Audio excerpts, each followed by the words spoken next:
एक गांव के अंदर दो भाई रहते थे।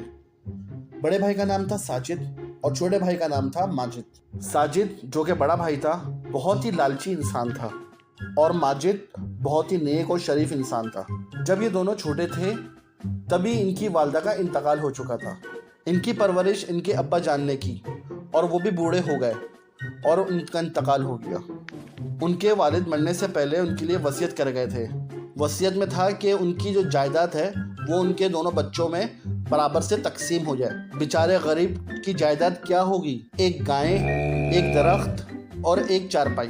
माजिद जो कि छोटा भाई था वो अपने बड़े भाई को बोलता है कि आप मेरे बड़े भाई हैं, लिहाजा आप ही हमारे बारे में बेहतर तकसीम कर सकते हैं। साजिद जो कि चालाक इंसान था वो ये कहता है ठीक है, बराबर से हम तकसीम करेंगे और आधा आधा इस तकसीम करेंगे, यानी कि जो गाय होगी उसका आगे वाला हिस्सा वो तुम रख लो और पीछे वाला हिस्सा मैं रखूँगा, और जो फल से भरा दरख्त होगा उसका ऊपर वाला हिस्सा मैं रख लूँगा और नीचे वाला हिस्सा तुम रख लेना।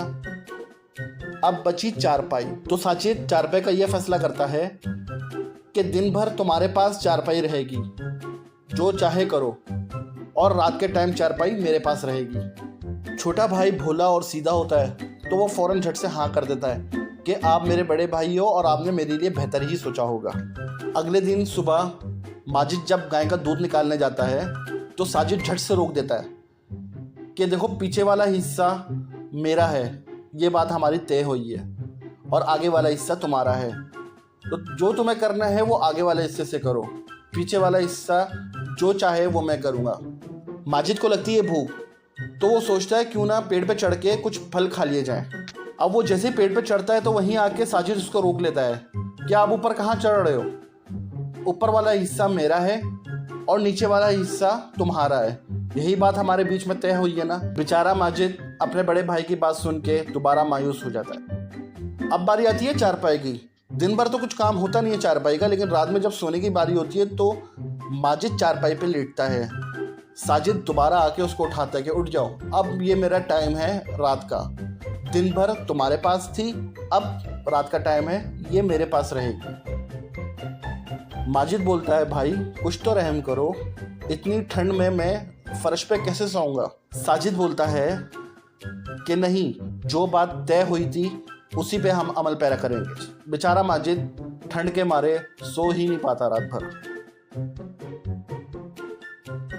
अब इस तरीके से तो रोज़ की रूटीन हो गई थी कि अच्छे तरीके से गाय को खिलाता पिलाता माजिद और दूध पीता सारा साजिद, पेड़ की रखवाली करता और पानी देता माजिद, और सारे पल खा जाता साजिद। अब तो माजिद के पास कोई चारा ही नहीं बचा था। वो अल्लाह से दुआ करता है, कहता है कि या अल्लाह मेरे लिए बेशक तू ही इंसाफ करने वाला है। रोज़ की तरह दूसरे दिन भी माजिद गाय को चारा खिला रहा होता है तो उसके पास एक बुजुर्ग आते हैं और माजिद को बोलते हैं बेटा, तुम्हारा भाई जो तुम्हारे साथ कर रहा है ये बिल्कुल ठीक नहीं है और ये एक नाइंसाफ़ी है। तुमने जो इतना सब्र किया, बेशक अल्लाह ताला सब्र वालों के साथ है और वो बहुत गफूर और रहीम है। तुम मेरी बात मान के चलोगे तो इंशाल्लाह तुम्हें ज़रूर इंसाफ मिलेगा। तो माजिद बोलता है बताएं मैं क्या करूं? तो बुजुर्ग उसको समझाते हैं। अगली सुबह जब साजिद गाय से दूध निकाल रहा होता है तो माजिद गाय के साथ छेड़खानी करने लगता है, जिससे गाय बितक जाती है और ज़ोरदार लात मारती है। लात इतनी ज़ोरदार होती है कि साजिद के अंचर पंचर ढीले हो जाते हैं। साजिद गुस्से से बोलता है ये क्या किया तुमने? माजिद फ़ौरन बोलता है देखो तुमने ही कहा था कि आगे वाला हिस्सा मेरा है, अब मैं आगे वाले हिस्से से जो चाहे करूं वो मेरी मर्ज़ी है। माजिद ये सुन के गुस्से से चला जाता है, लेकिन बात तो सच थी। बेचारे साजिद को दूध तो मिलता नहीं है तो सोचता चलो कुछ फल खा लें पेड़ पे चढ़ के। अब वो जैसे पेड़ पे चढ़ता है फल खाने के लिए तो माजिद क्या करता है, नीचे से दरख्त काटना शुरू करता है। साजिद घबरा के बोलता है ए बेवकूफ़ क्या कर रहा है, मुझे गिराएगा क्या?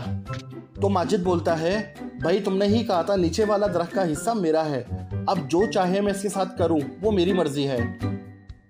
साजिद बोलता है खुदा के लिए अब मत काटो, ये पेड़ गिर जाएगा तो मेरे खाने के लिए कुछ नहीं बचेगा।